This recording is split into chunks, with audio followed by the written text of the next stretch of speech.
വടക്ക് കിഴക്കൻ സംസ്ഥാനങ്ങളായ മണിപ്പൂർ, മിസോറാം എന്നിവിടങ്ങളിൽ താമസിക്കുന്ന ഏകദേശം 5800 വരുന്ന ബ്നൈ മിനാഷി ജൂത സമൂഹത്തെ ഇസ്രായേലിലേക്ക് മാറ്റിപ്പാർപ്പിക്കാൻ പ്രധാനമന്ത്രി ബെഞ്ചമിൻ നെതന്യാഹുവിന്റെ സർക്കാർ ഞായറാഴ്ച അംഗീകാരം നൽകി. ഇതൊരു ചരിത്രപരമായ തീരുമാനമാണ്.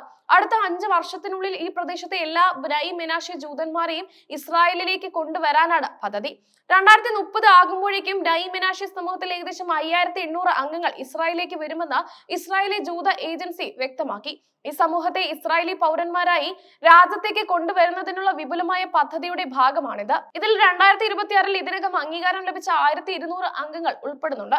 ഇതാദ്യമായാണ് ജൂത ഏജൻസി ഒരു കൂട്ടം ആളുകളെ ഇസ്രായേലിലേക്ക് കൊണ്ടുവരുന്നതിന്റെ മുഴുവൻ പ്രീ ഇമിഗ്രേഷൻ പ്രക്രിയയ്ക്കും നേതൃത്വം നൽകുന്നത്. അതായത് യോഗ്യരായ അപേക്ഷകരെ കണ്ടെത്തുക, അവർക്കായി വിമാനങ്ങൾ ക്രമീകരിക്കുക, ഇസ്രായേലിൽ സ്ഥിര താമസമാക്കാൻ അവരെ സഹായിക്കുക തുടങ്ങി എല്ലാ കാര്യങ്ങൾക്കും ഏജൻസി തന്നെ മുൻകൈയെടുക്കും. ഈ വിപുലമായ പദ്ധതിക്ക് ഭീമമായ തുക ചെലവ് വരുമെന്ന് ജൂത ഏജൻസികൾ അറിയിച്ചു.